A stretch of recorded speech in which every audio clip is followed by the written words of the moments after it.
No me ha puesto a grabar.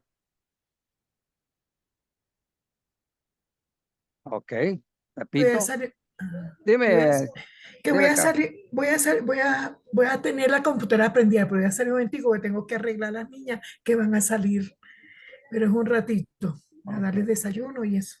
ok. Voy aquí a silenciar todo. Bien, entonces estudiemos para hoy el participio adverbial de medio. No todas las gramáticas registran la existencia de un participio adverbial de medio. Lo incluyen dentro del participio modal, especialmente las gramáticas ya viejas, pero las recientes gramáticas sí establecen esas diferencias. Conceptualmente podemos entender las diferencias, pero en la práctica, cuando nos encontramos con un participio, resulta difícil tomar una decisión si es de modo o de medio. He registrado para esta videoconferencia lo que plantea el doctor Daniel Wallace. Sin embargo, aún así, muchos participios quedarían en nuestra mente con un signo de interrogación. Pero las pistas que él da ayudan, ayudan a precisar mejor si un participio es modal, si un participio de medio. O al menos ser honesto académicamente y decir, es posible que sea modal como es posible que sea de medio. Bien, vayamos a los conceptos. Dice acá, este participio adverbial indica el medio por el cual la acción de un verbo finito es llevada a cabo. Este concepto se entiende. Medio. Yo le he puesto un ejemplo que se lo he repetido varias veces. Pedro picó la torta con el cuchillo. Esa frase preposicional en nuestro idioma, con el cuchillo, equivale a un complemento circunstancial de medio. Es claro de que el cuchillo es el medio. Profe, disculpe, no se ve lo que usted está diciendo, lo que Ah, tiene en la pantalla es definición.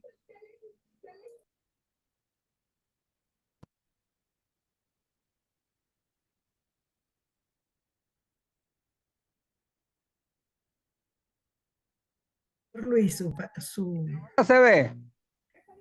la definición, este participio de verdad indica el medio por el Es que estoy cual. ahí. Es Ah, que, porque como, está dando un ejemplo. Ah, ok, disculpe.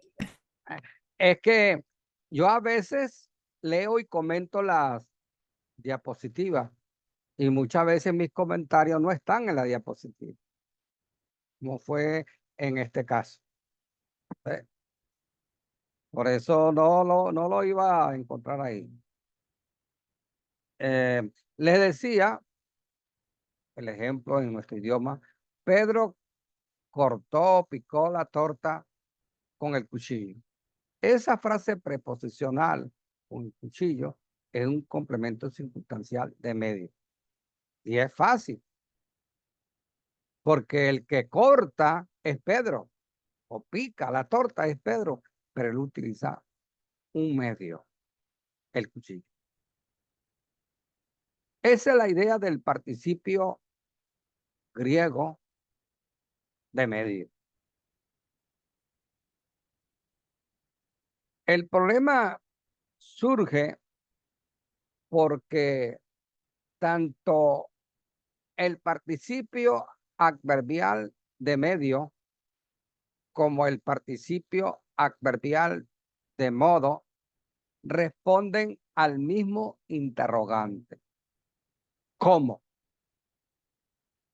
Si yo le voy a plantear una pregunta a un participio adverbial de modo, mi pregunta va a ser ¿cómo?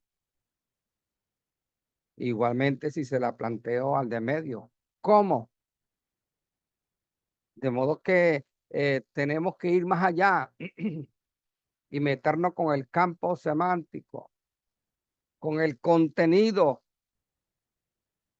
para poder precisar en lo posible si es de medio o es de modo. No olvidemos las sugerencias del doctor Wallace, después de un serio estudio de todos los participios en griego.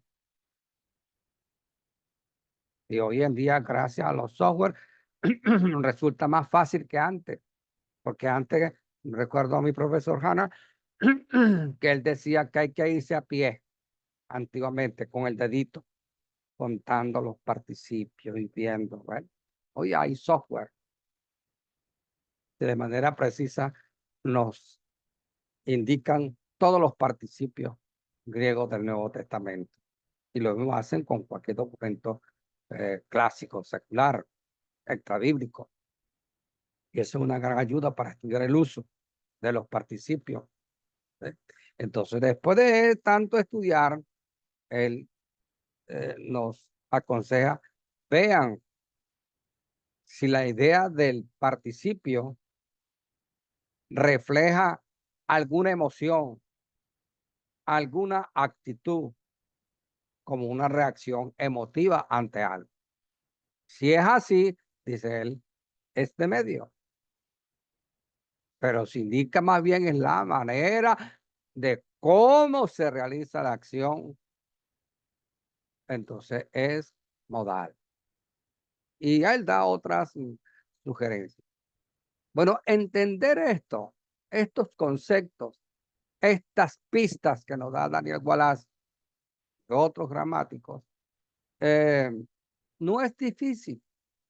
Lo difícil es cuando uno aterriza en el texto bíblico, aterriza en el Nuevo Testamento. Se consigue con un participio, como ya veremos en los ejemplos que vienen, que uno se pregunta, ¿será de medio o será modal? Y surgen las discusiones entre los mismos eruditos, entre los mismos eruditos. Y cuando uno realmente es honesto, a veces hace es prudente.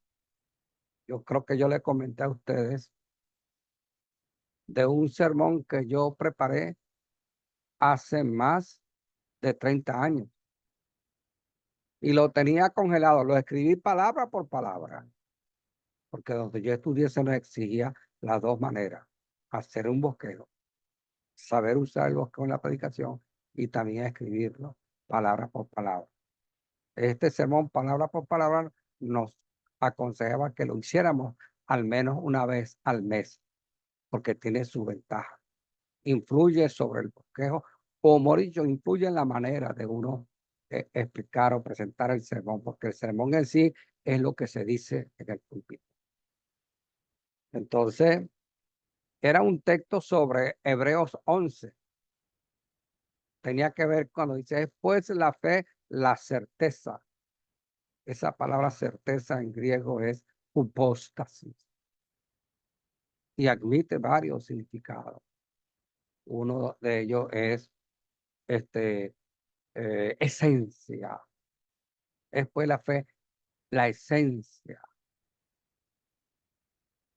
Otro dice, no, significa fundamento. Después la fe, el fundamento de lo que se espera, fundamento de nuestra esperanza. Y otro dice, confianza. Por tantos años yo estuve con ese sermón congelado.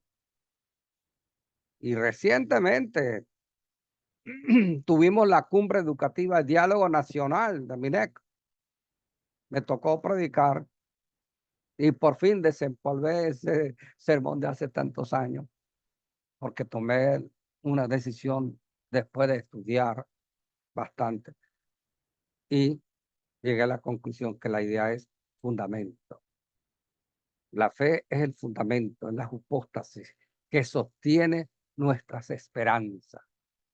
Sin esa fe no hay fundamento, por tanto nuestra esperanza se desploma, se convierten en vacía, más bien conduce a la desesperación, a todo lo contrario, a la desesperanza. ¿Por qué rechacé la esencia?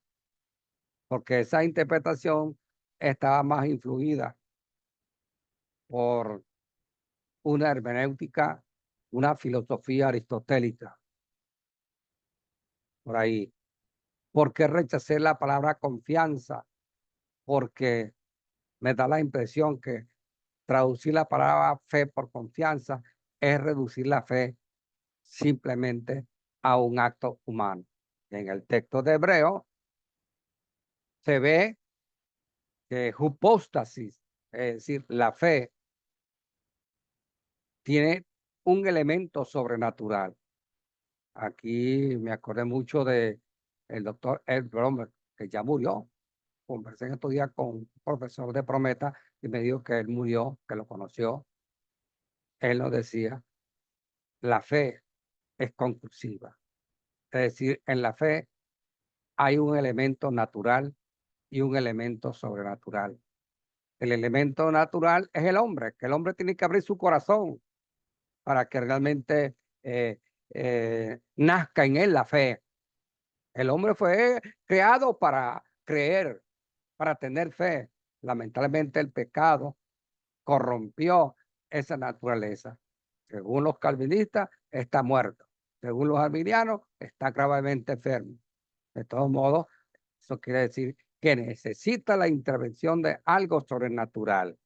Y el mismo Hebreo nos dice, eh, pongamos la mirada en Jesús, quien es el autor y consumador de la fe.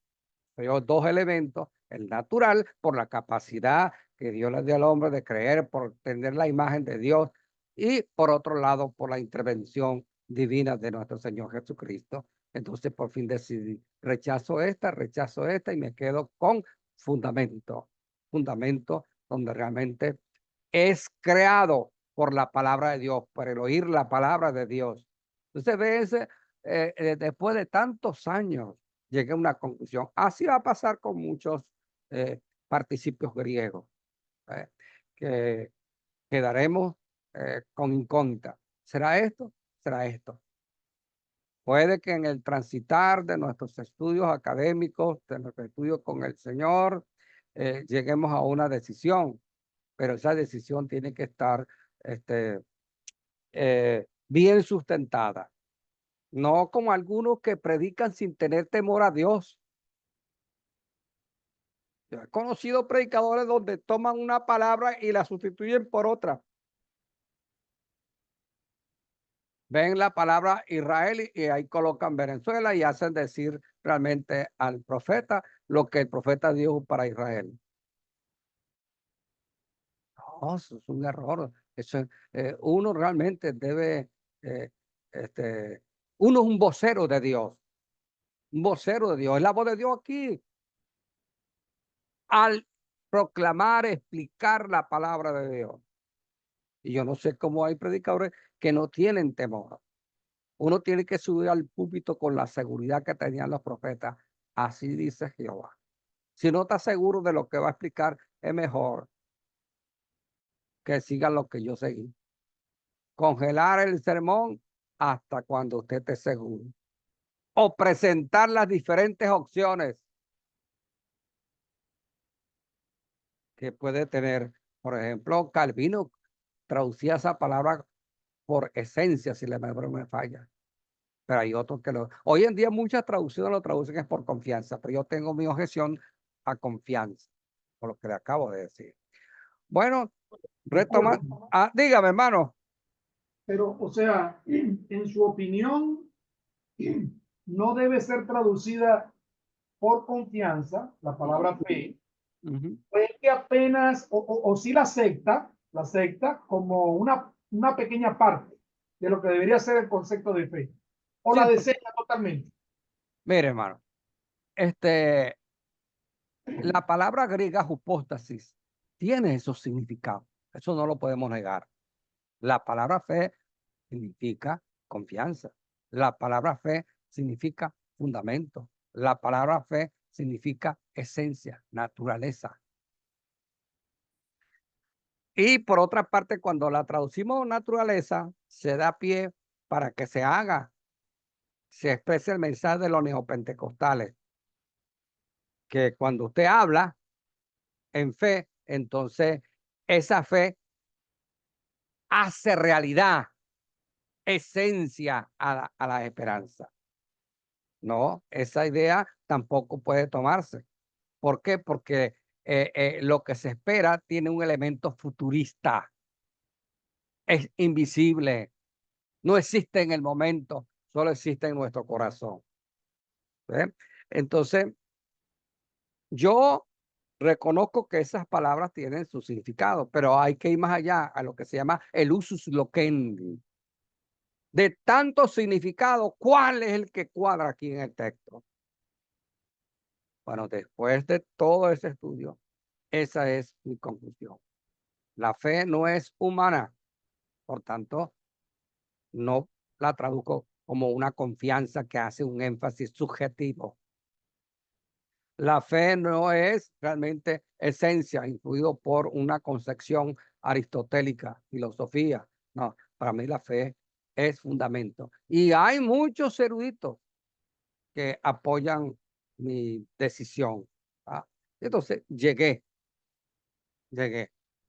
Al menos yo estoy convencido. Y por estar convencido, subo al púlpito, no con el concepto de confianza, no con el concepto de esencia, sino con el concepto de fundamento. Pero ya yo tengo al menos particularmente, tengo la seguridad de que significa fundamento. Y así lo traducen muchos eruditos en la gramática. Sin embargo, yo no voy a condenar a nadie porque diga que es esencia. No, para nada. Yo no voy a condenar a nadie que diga confianza. No, para nada. Para nada. No lo voy a que si querés, ni siquiera voy a decir que está equivocado. Hay otros que hablan de fidelidad. No, fidelidad es distinto porque esa viene de pistis y la fidelidad tiene que ver con mantenerse leal a Dios y es visto como una de las manifestaciones del fruto del Espíritu Santo. Observe que digo fruto en singular, no frutos. Una de las manifestaciones del fruto del Espíritu Santo es la fidelidad, que ahí aparece piste. Ahí no se puede, porque piste tiene varios significados también en el Nuevo Testamento. A veces piste significa fidelidad, a veces piste se puede traducir por fe, a veces piste significa doctrina, como aparece en Judas, que hay que defender la fe que una vez fue dada a los santos. Ahí la palabra fe es doctrina. ¿Ve? Entonces, por eso lo importante de estudiar las palabras en sus usos loquendi. Una vez un pastor me dijo, Efesios 4:11, la palabra apóstoles se refiere a todos los apóstoles que hubo, sean los de Cristo. Entonces, una barbaridad. ¿Eh? Una barbaridad. Ya eso significa yo un estudio aparte, ¿verdad? Ok. Pensaba perdone que insista, pero es para aprovechar todo esto que nos ha explicado. Pensaba que lo de fidelidad venía más bien del latín. Fide, De pistis. sí, fidelidad, no, para la fe. No, pistis significa fidelidad. Eso no quiere decir que no haya el correspondiente en latín, pero ahí la palabra pistis, busque Gálatas para que vea y va a encontrar ahí pistis. En cambio, en hebreo, ¿cómo no? Aparece pistis, pero lo que se va a definir, la palabra que define es hipóstasis. Entonces ahí es donde vienen las discusiones. Y la otra palabra muy importante, hermano, importante, es que la fe, pistis, no solamente es el fundamento de las cosas que se esperan, de las esperanzas que están en una dimensión futurista, sino que Reina Valera no traduce muy bien. Si ustedes revisan otras versiones modernas, hacen esa corrección, porque Reina Valera dice es la convicción, ¿ah? De lo que no se ve. Y sucede que la palabra griega, elenkon, no significa convicción, sino lo que produce la convicción. Es la causa, el argumento, la prueba, la evidencia. La fe es la evidencia, la prueba que me convence a mí de que Dios existe, la prueba que me convence a mí de que existe un mundo invisible, un mundo espiritual, la fe. Fíjese, otro elemento más a favor de que Upote signifique fundamento y no un asunto humano. Pues humano subiría y bajaría, estaría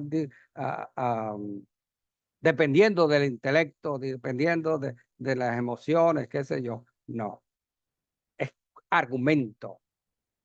Estudien esa palabra, estudien hipóstasis y estudien elencón, que se traduce por convicción, pero realmente significa no la convicción, sino lo que produce la convicción. No significa el estado de estar convencido, sino de aquello que nos lleva a ese estado de convencimiento. Vamos, no sé cómo tendrá aquí, Dios me aparta un poquito, pero no importa. Aquí no estamos amarrados por el tiempo. Vamos a ver. Usted puede buscar ahí, hermano. Fíjese lo que traduce PDT en el versículo parte B, 11:1 parte B. Es la prueba palpable de que no, de lo que no podemos ver. Es la prueba palpable. Por eso a mí me gusta traducir, es el argumento que me convence. No es la convicción, no es el estado, es lo que me llevó a ese estado. La palabra.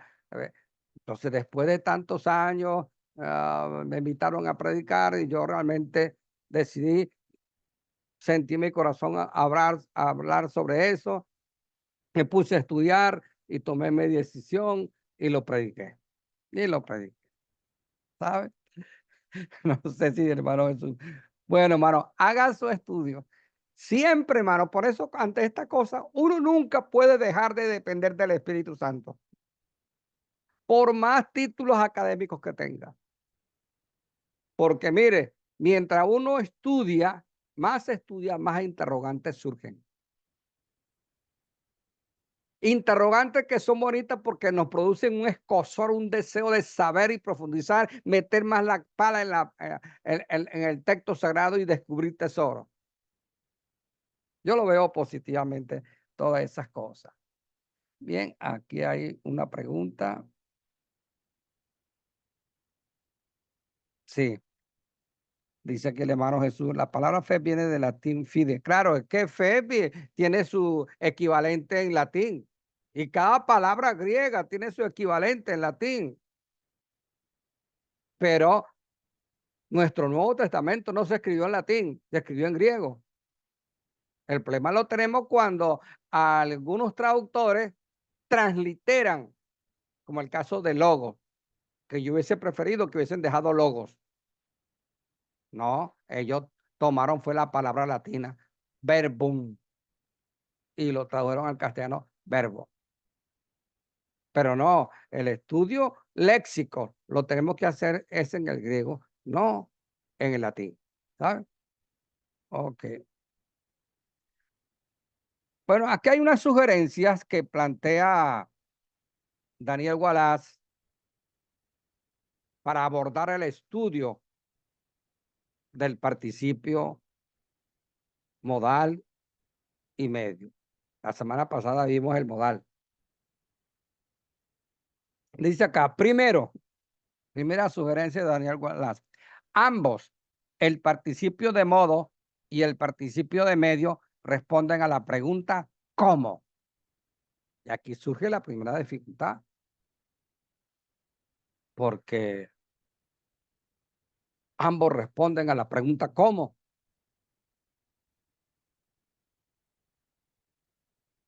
Pedro partió la torta con el cuchillo.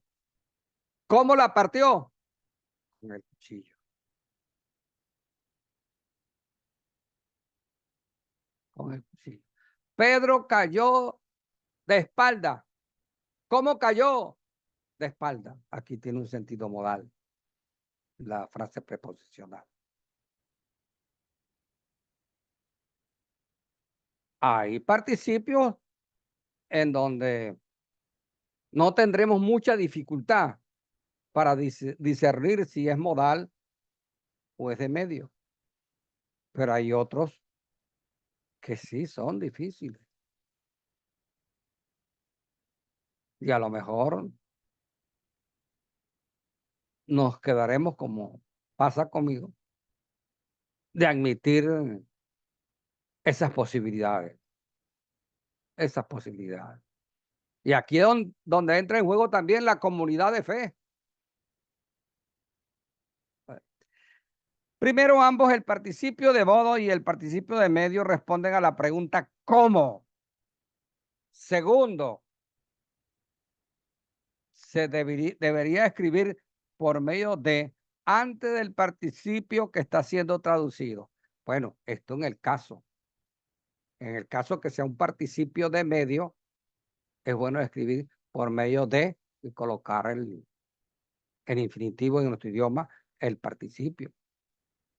Pero si es modal, tendríamos que escribir ya sea un gerundio simple, un gerundio compuesto que tiene una idea modal. No siempre, no siempre el gerundio tiene idea modal, tiene también otras ideas. O una frase preposicional modal, o un adverbio modal. Todas esas son posibles traducciones.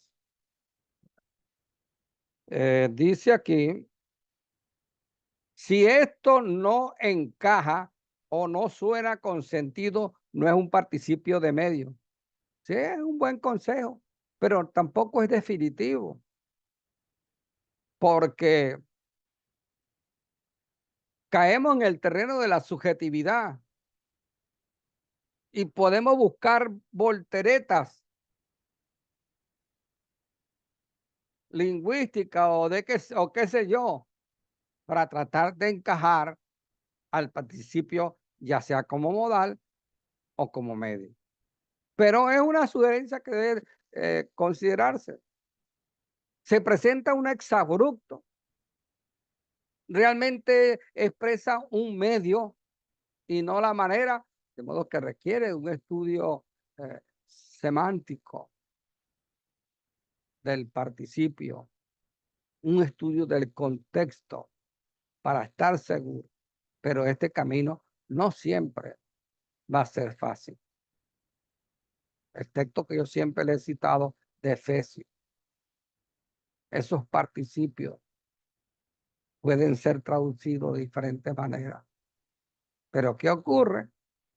La influencia de nuestra comunidad de fe, la influencia de nuestra teología influye. Por eso es bueno siempre apelar al contexto canónico, porque el hermano Hugo sabe bien que es así. Hoy día hay predicadores que dicen, no, usted debe interpretar el texto partiendo únicamente con con lo que dice el autor en ese texto o al máximo en esa misma carta. Es verdad, hasta cierto punto yo le hallo razón, pero no siempre el contexto inmediato y el contexto realmente de toda la carta nos puede ayudar a despejar dudas y tenemos que acudir al contexto canónico. Y con contexto canónico me refiero a todo el consejo de Dios, porque al fin y al cabo el autor de la Biblia, al fin y al cabo, es uno solo, Dios. Que son varios hombres con distintas culturas y en distintos tiempos, es otra cosa, pero el autor es Dios. Y muchas veces hay que apelar al contexto canónico y ver si realmente nuestra interpretación es correcta o no. Pero siempre quedarán preguntas, hermano, siempre. Y gloria a Dios por esas preguntas que quedan, porque siempre serán digamos, eh, no me llega la palabra, como algo que siempre nos va a estar moviendo ahí, seguir investigando, seguir investigando. Si esto no encaja o no suena con sentido, no es un participio de medio. Si no encaja, si fácilmente uno ve que no encaja, tranquilo, pero no siempre este consejo de Daniel Gualá será correcto, porque puede que para mí no encaje, pero para otros encaja perfectamente. O sea, y se entra pues, en mucha subjetividad. Tercero, hay otras 3 guías que el estudiante debería emplear para distinguir entre participio de medio y de modo. Veamos cuáles son esas otras 3 guías. Dice acá. El participio de medio responde a la pregunta ¿cómo? Ya lo hemos comentado. ¿Ya? Por ejemplo, la pregunta ¿cómo fue él al partido? Entonces, aquí se presentan 2 respuestas. Se presenta una respuesta que expresa medio y se presenta una respuesta que presenta el modo de cómo se realizó la acción. Veamos. ¿Cómo fue él al partido? Espera como respuesta necesaria e implícita el medio con el cual él viajó. Dice ahí la respuesta. Él fue al partido por medio de su carro. Aquí no hay duda de que el participio, si esto se escribiese en griego, el participio por medio de su carro es un participio de medio. No está indicando que realizó la acción, el modo de la acción es por medio del carro. No. El carro es el medio porque él pudo viajar en avión o qué sé yo, o irse a pie. Y fíjense, entonces, esta respuesta al cómo tiene la idea de medio. Pero si responde, él fue con esperanza de una victoria. La esperanza no es un medio. No. La manera. ¿Cómo fue? Con esperanza de victoria. O sea, aquí esta respuesta hace evidente que una es de medio y otra es de modo. La de medio indica el medio, el instrumento con el que se realiza la acción. Pedro partió la torta con el cuchillo, pero el modo indica la manera como se realizó la acción. Cayó de espalda, indica la manera como se realizó la acción caer de espalda. Es como hay una expresión que yo he tratado siempre de corregir. Es muy difícil. Cuando alguien está dirigiendo un servicio, el hermano dice, hermano, le invito a estar sobre sus pies. En nuestro castellano actual eso es incorrecto. Incorrecto. Le invito a estar sobre la mesa. Ahí la cosa cambia. Va a estar sobre algo. La preposición de en nuestro idioma tiene muchísimos usos. Y uno de ellos es modal. Limito a estar de pie, porque puede estar sentado, puede estar acostado. De pie indica el modo cómo se realiza la acción, no el medio, porque el pie no es un medio, el pie es parte de su cuerpo, no indica medio. Veamos. Si el participio de medio, aquí sí yo no entendí bien a Wallace, si ustedes logran entender, se lo agradecería. Dice Wallace, si el participio de medio está ausente o quitado, es decir, aparece una oración, pero el participio griego de medio no aparece, no hay participio. El punto del verbo principal también se habrá quitado. Esto no, él no aclara, lo cual no sucede normalmente con el participio de modo. Esa sugerencia no se la entiendo a Daniel Wallace. Aquí viene otra idea que me parece interesante.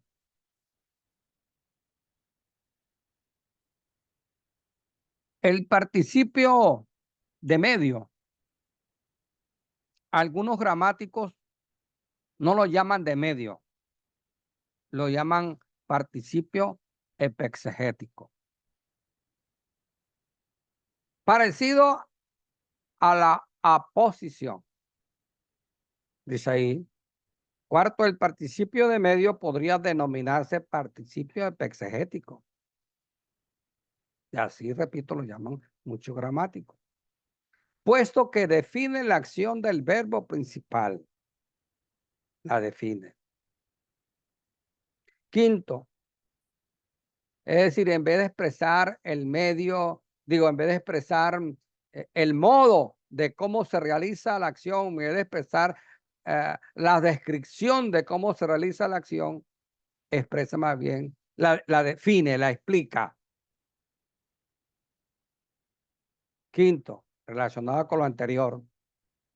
Este participio es frecuentemente usado con verbos finitos, vagos, generales, abstractos o metafóricos. Es una clave. Me parece interesante. Ah, ese verbo es general.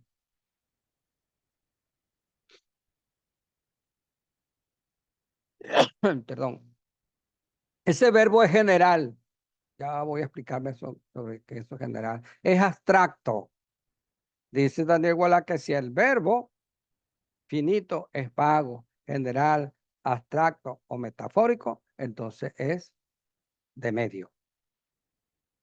También suele seguir a su verbo. La razón de estas dos características, una léxica.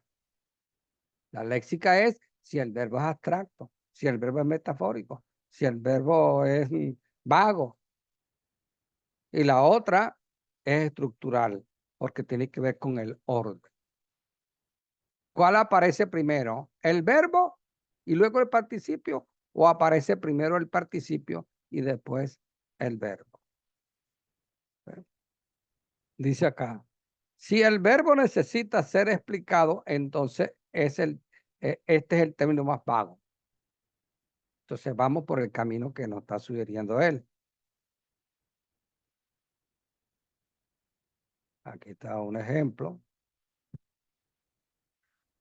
G. Martin, Pequé. Lo más posible que Reina Valera 60, no la consulté, pero lo más posible, lo pueden buscar, estoy equivocado, es que traduzca este participio en gerundio.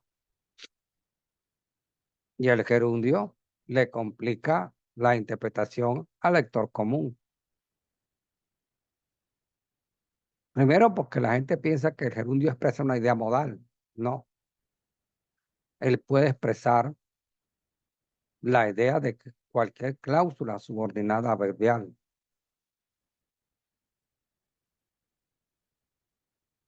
Entonces, no nos resuelve. Para Daniel Wallace, para Dus, que tiene que ver con entregar, no puede traducirse pequé, entregando sangre inocente. Para él es de medio. Pequé por medio de entregar sangre inocente. Pequé es un verbo general. De él puedo decir muchas cosas, pequé en esto y esto y esto. Inclusive semánticamente tiene varios significados, pecar. Entonces cumple esta condición, un verbo finito que precede al participio, orientación estructural, verbo, repito, abstracto general y el participio sigue. Por tanto, para él, estos son indicios de que es un participio de medio, un participio epexegético, porque este es el verbo pequé, pero la persona puede pecar muchas maneras, mintiendo, adulterando, fornicando, chismeando. Es muy general, pero aquí este participio especifica, así como la aposición, cambur manzano. Hay muchos tipos de cambures, pero aquí me refiero a uno, al manzano. Aquí es igual. Puedo pecar de muchas formas, pero aquí el pecado se realizó por medio de entregar sangre inocente. Pero no le extrañe que si usted consulta a algún comentarista, puede creer que es modal. Yo más bien me inclino a pensar a favor de Daniel Wallace. Si no lo quiero llamar participio de medio, llámalo participio exegético, que existe. Dice acá, el verbo pequé viene primero, el elemento estructural, viene primero y es general, el elemento léxico en su significado. El verbo pequé es seguido por el participio de medio, ¿ves? Tiene que ver con un elemento estructural, el cual define exactamente cuál es la acción verbal. Pequé es muy amplio. El receptor se va a preguntar y ¿en qué sentido pecaste? La gente responderá. Y el participio cumple esa función de especificar la acción pecar en este caso. Por tanto, lo puedo llamar de medio o lo puedo llamar participio exegético. El estudiante debería notar también que el participio de medio es casi siempre simultáneo, es decir, la acción tomando su elemento temporal es simultáneo. O sea, yo le he dicho que todo participio, sea modal, sea de medio, sea causal, bueno, y otros que nos faltan por ver, siempre tienen presente la idea temporal, solo que no es su matiz enfático. Por ejemplo, aquí es de medio o exegético, como le querramos llamar, pero si nos podemos a pensar, la acción pecar, gemarton, y la acción del participio, paradus, son simultáneas. No se puede concebir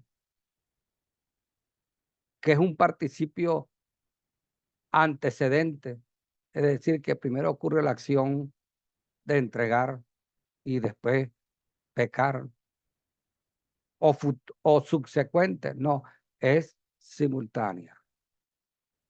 Ese es otro elemento a considerar, y es que los participos de medio o exegéticos, desde el punto de vista temporal, son simultáneos, desde el punto de vista, como dice ahí, cronológico. Esto, por supuesto, debería ser obvio, porque si el participio de medio define cómo es realizada la acción del verbo principal, entonces el participio acompaña al verbo principal en tiempo cronológico. ¿Es lógico? Lógico, lógico. Aquí tenemos una diagramación. Mire, todo esto, idón, metamelesei y legón, son participios. Mire, observe el símbolo. Y son paralelos.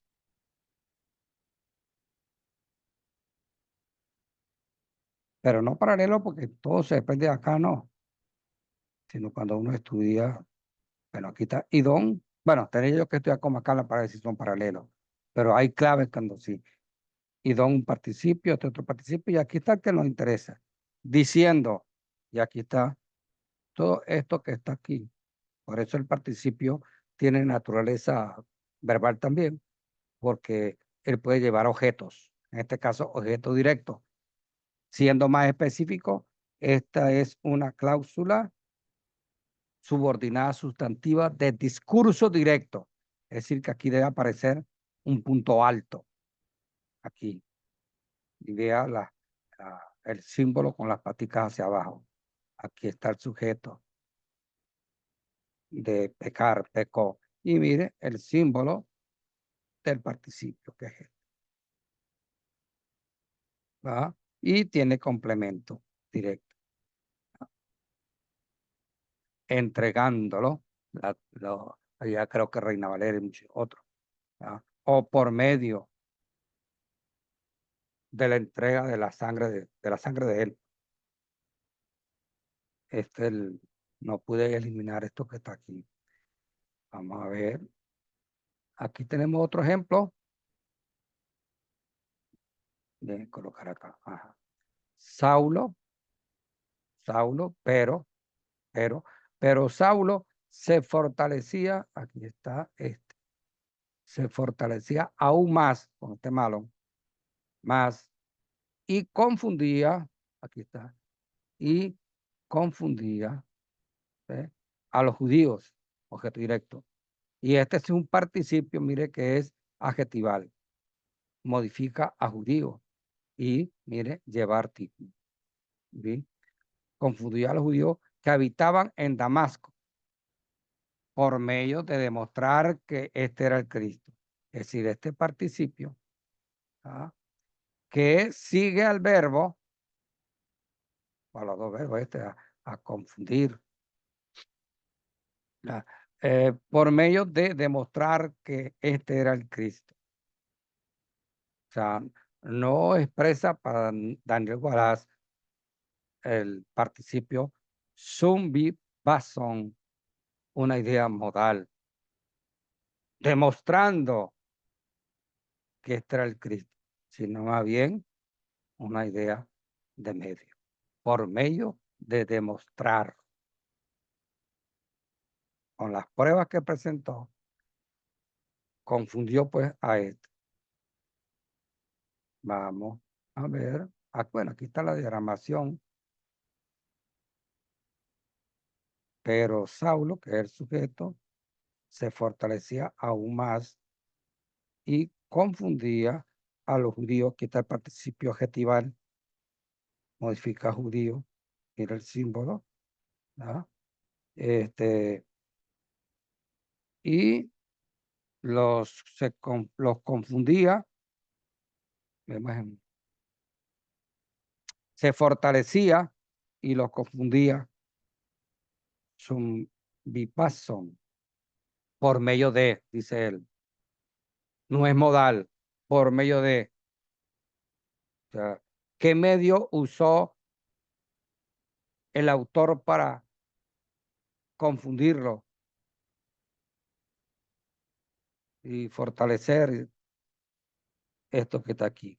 Que este era el Cristo, predicado nominal.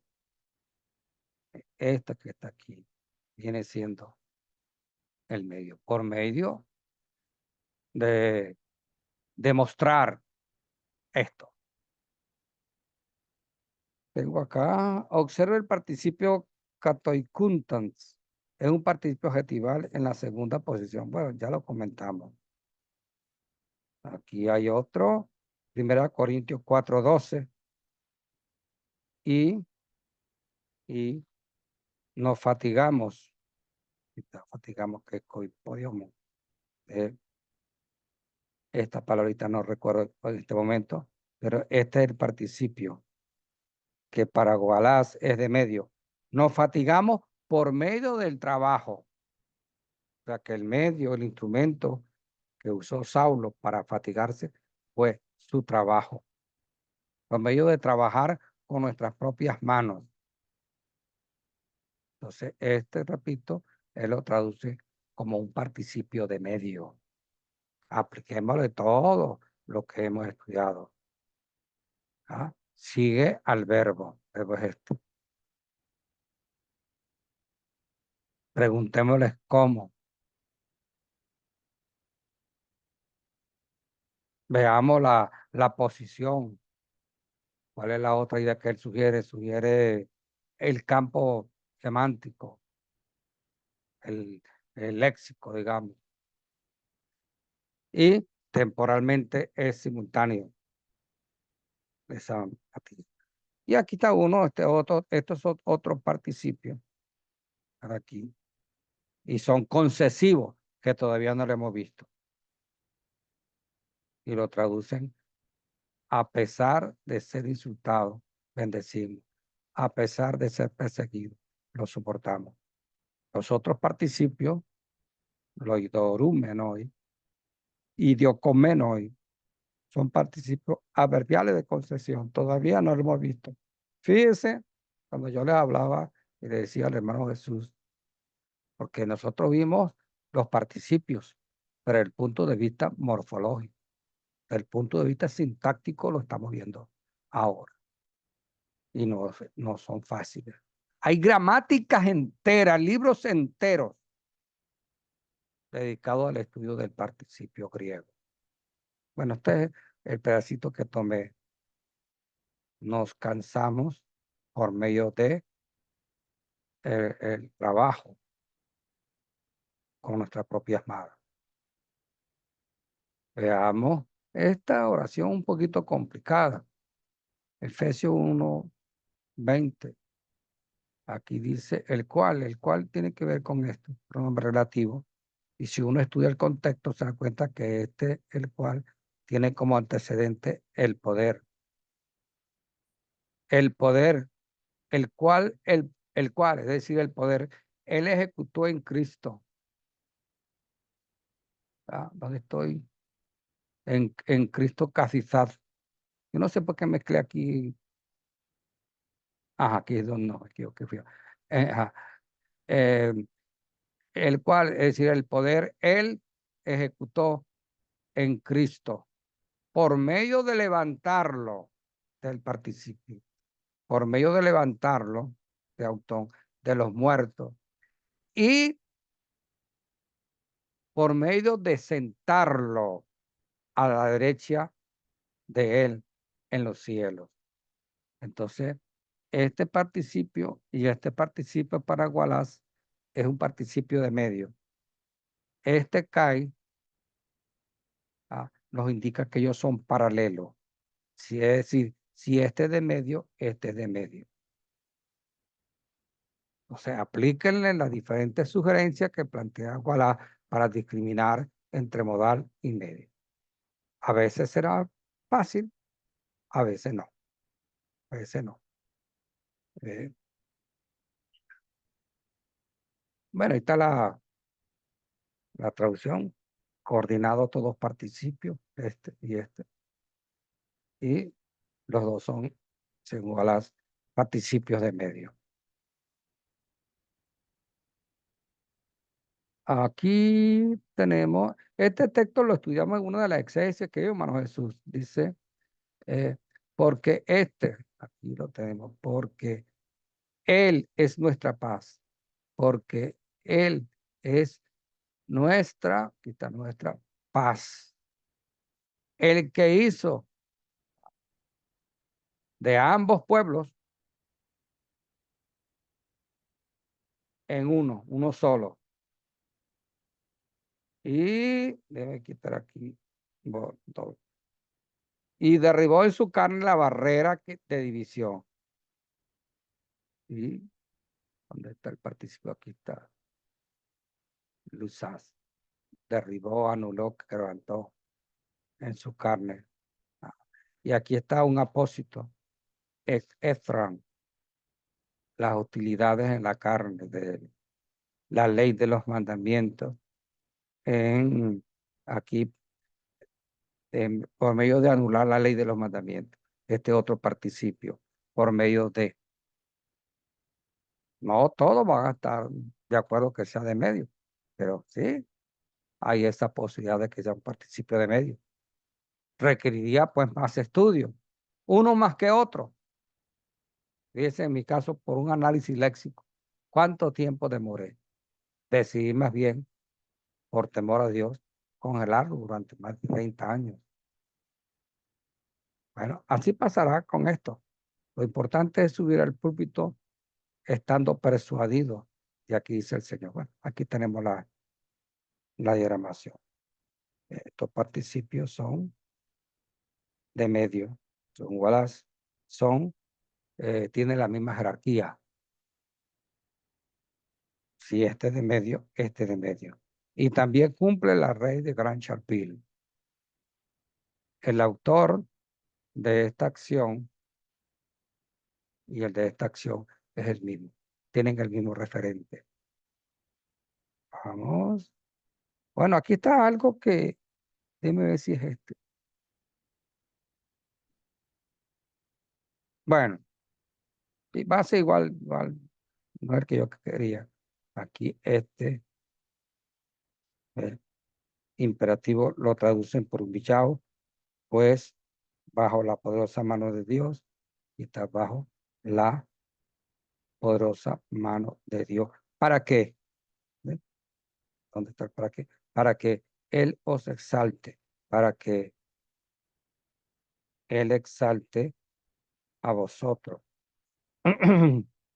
al debido tiempo, por medio de echar, aquí está lo tengo que echar, por medio de echar sobre Él toda vuestra ansiedad.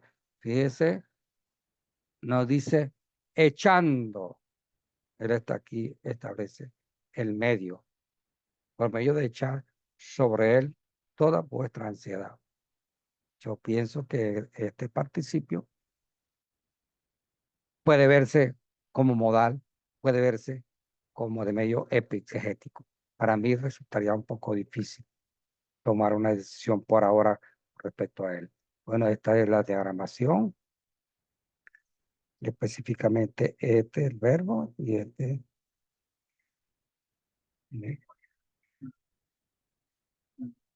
¿Sabe qué dice aquí? Es tratado como un mandato independiente. Bueno, para no leer toda esa lámina, algunos traducen ese participio, como está aquí, ¿dónde está? Este participio, como subordinado al verbo. Humillado por medio de echar vuestras cargas. ¿Ah, no? A la mente. Pero hay otros que traducen este participio paralelo a este. Y por eso lo traducen como un participio imperativo, que existe. Todavía no lo hemos visto. Llegará el momento cuando lo vamos a discutir. Yo prefiero verlo como subordinado al verbo, ¿eh? Como aparece aquí.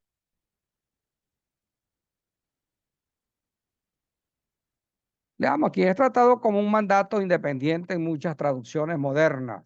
El participio debería estar conectado con el versículo 6. Ya vimos. Como tal, el participio no ofrece un nuevo mandato. Humillaos Y echad, no. Dice, como tal, el participio no ofrece un nuevo mandato, sino que define cómo los creyentes deben humillarse a sí mismos, tomando el participio como un participio de medio. Se enriquece nuestro entendimiento de ambos verbos. Humillarse a uno mismo no es un acto negativo de negarse a sí mismo.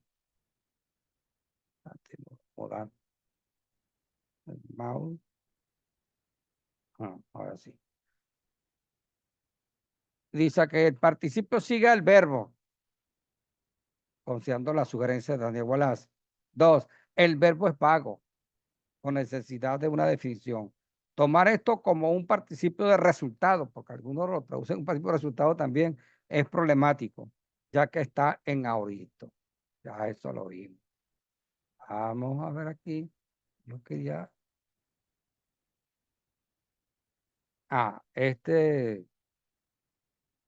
ya para ir cerrando. ¿Qué dice aquí, hermano? Que no veo la palabra completa, la primerita. Tomarlo. Ajá. Tomarlo. Ajá. Tomarlo como un participio temporal deja el significado de equenocen sin explicación. Y tal acto no se explica de otro modo en el siguiente versículo. La mayor dificultad de tomar lavon, este verbo, este pasaje el que habla de la kenosis. No todos los teólogos creen en la kenosis. Louis Perry Schaeffer cree en la kenosis. ¿Qué significa eso? Pueden leerse el libro de Louis Perry Schaeffer, la parte de Cristología. Hay una buena discusión. Y a la luz del griego. Si lee Berkov y otros, van a decir que eso no existe. Dice, la mayor dificultad de tomar lavon como un participio de medio es que vaciarse es normalmente un acto de sustracción y no de adición. Al ser un himno primitivo, se espera que tenga cierta licencia poética.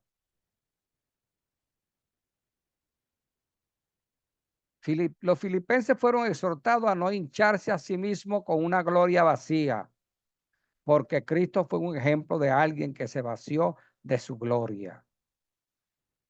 Si esta conexión es deliberada, entonces el despojo de Cristo tiene el siguiente significado. No se eleven ustedes mismos sobre una gloria vacía, sino sigan el ejemplo de Cristo, quien, aunque ya elevado a nivel de Dios, se vació de su gloria. Se vació de su gloria por medio de ponerla bajo el velo de la humanidad. Y ahí hay otras citas bíblicas. Si quieren profundizar más sobre las diversas interpretaciones, pueden leerse los libros que ya les di. Berkov no habla, dice que kenosis es un invento teológico. En cambio, Louis Perry Schaeffer dice lo contrario. Los invito pues que lean esos textos. Aquí está la diagramación. Una partecita de la diagramación. ¿Quién se despojó a sí mismo? Porque la pregunta es, ¿de qué se despojó? ¿De la naturaleza divina? Bueno, eso dirían los que creen que Jesús es 100% humano nada más. Pero los que creemos que es 100% humano y 100% divino, no aceptamos esa respuesta. Entonces, ¿quién se despojó a sí mismo por medio de la forma de siervo? Al asumir esa forma de siervo, él se despojó de esa gloria que tenía con el Padre. Sin embargo, la discusión es fuerte. Vean los libros que le dije. Bien, si no hay preguntas, Profesor, ajá, en cuanto a lo que usted hablaba hoy de Hebreos 11:1, ajá, de, eh, la traducción de Calvino es esta. Ujú. La fe es una sustancia de las cosas que se Ajá. esperan y una muestra o prueba de las cosas que no se ven. Ve, Así lo traduce traduce hipóstasis como como esencia sustancia. o sustancia. Esencia y sustancia, desde el punto de vista filosófico, tiene que ser lo mismo. Es decir, la fe es lo que le da, lo que hace realidad. Por eso algunas versiones, creo que la PDT traduce hipóstasis por realidad. ¿Por qué? Porque él está tratando de expresar con la idea de esencia o de sustancia, Calvino. ¿Ve? Hay otros, no sé si Lutero, no recuerdo en este momento, traducen como fundamento. Y hoy día las versiones modernas tienden a traducirla como confianza. Esa palabra tiene esos tres significados. El campo semántico tiene que ver con esas tres palabras. Confianza, Dice, sustancia. Ajá. dice Calvino, dice, con la palabra hipóstasis, subsistencia, que emplea el apóstol, entiende el firme sustentáculo sobre el cual se apoyan los fieles, lo que usted hablaba de fundamento. Como Fundamento. si dijese que la fe es una posesión cierta y segura de las cosas que Dios ha prometido, a menos que alguno prefiera tomar el término hipóstasis por confianza, lo cual no me desagrada, aunque yo prefiero entenderlo en el primer sentido, que es el más corriente, dice Calvino. Sí. Yo prefiero entenderlo más bien en el sentido de hipóstasis. Pero parecer hacer que el Calvino, por lo que usted acaba de leer, le está dando, por un lado, el significado de sustancia, pero por otro lado, de fundamento. Porque lo que expresan de que hipóstasis significa sustancia, lo que está diciendo que la fe es lo que le hace realidad, hace algo que está en el futuro, lo hace realidad. ¿Ah? Porque la fe le da sustancia a lo que se pide. ¿Eh? Entonces, yo la descarto, no voy a decir que totalmente, porque la palabra tiene ese significado, pero no me gusta porque ella, además que todo, es una influencia aristotélica del concepto de sustancia. Y también los pentecostales, neopentecostales, van más allá al decir que cuando usted decreta una palabra con fe, entonces se va a hacer realidad concreta eso que se declara. Y eso es totalmente falso. Esa realidad es futurista, esa realidad realmente es invisible. ¿Eh? Por eso yo prefiero fundamento y va a encontrar muchos gramáticos, muchos eruditos que lo traducen más bien como fundamento, lo que sostiene, como el fundamento de una casa. ¿Ah? Si quitamos ese fundamento, todo se va al piso. Entonces, si quitamos la fe, entendida como el fundamento, entonces todas nuestras promesas, todas nuestras esperanzas se van al suelo, se caen, porque la que lo sostiene es el fundamento, es la fe.